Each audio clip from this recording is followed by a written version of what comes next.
അമേരിക്കയും യുക്രൈനും അടുത്തയാഴ്ച സൗദി അറേബ്യയിൽ സമാധാന ചർച്ചകൾ നടത്തും. യുക്രൈൻ യുദ്ധം അവസാനിപ്പിക്കാനുള്ള ശ്രമങ്ങളുടെ ഭാഗമായിട്ടാണ് ചർച്ചകൾ നടക്കുക. അമേരിക്കയിലെ ന്യൂ ജേഴ്സിയിൽ നിന്ന് മധു കൊട്ടാരക്കര തത്സമയം ചേരുന്നു. മധു, ഗുഡ് മോർണിംഗ്, പറയൂ.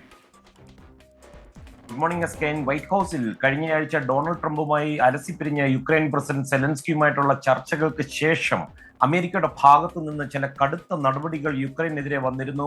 പ്രത്യേകിച്ച് അവർക്കുള്ള ആയുധ സഹായം നിർത്തിവെച്ചു. തന്നെയുമല്ല, കഴിഞ്ഞ ദിവസം നിർണായക ഇന്റലിജൻസ് വിവരങ്ങൾ കൈമാറുന്നതും അമേരിക്ക താൽക്കാലികമായി തടഞ്ഞിരിക്കുകയാണ്.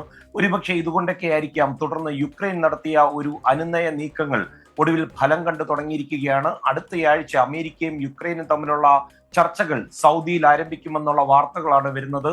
യുക്രൈൻ യുദ്ധം അവസാനിപ്പിച്ച് മേഖലയിൽ സമാധാനമൊക്കെ കൊണ്ടുവരാനുള്ള ഒരു ശ്രമങ്ങളുടെ ഭാഗമായിട്ടുള്ള ചർച്ചകളായിരിക്കും സൗദിയിൽ നടക്കുക. യുക്രൈൻ സംഘത്തെ പ്രസിഡന്റ് സെലൻസ്കി തന്നെയായിരിക്കും നയിക്കുക. അമേരിക്കയുടെ ദൗത്യം ഏകോപിപ്പിച്ചിരിക്കുന്നത് ഡൊണാൾഡ് ട്രംപിന്റെ വിശ്വസ്തനായ സ്റ്റീവ് വിറ്റ്കോഫ് ആയിരിക്കും.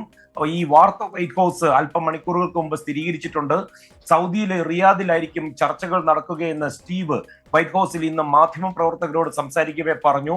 ഒരുപക്ഷെ അവിടെ നടന്നില്ലെന്നുണ്ടെങ്കിൽ ജിദ്ദയിലേക്ക് ഈ ചർച്ചകൾ മാറ്റുവാനും സാധ്യതയുണ്ട്. സമാധാന ശ്രമങ്ങൾക്കൊക്കെയുള്ള ഒരു കരട് രൂപം തയ്യാറാക്കുക, അതുപോലെ ആദ്യഘട്ട വെടിനിർത്തൽ, യുക്രൈൻ യുദ്ധം അവസാനിപ്പിക്കാൻ വേണ്ടിയുള്ള ഈ വെടിനിർത്തൽ നടപ്പിലാക്കുക എന്നിവയായിരിക്കും ചർച്ചയിലെ പ്രധാന agenda.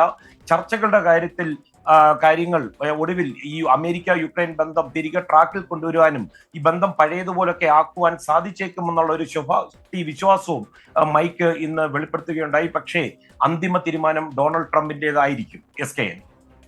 Thank you Madhu Kottarakkara.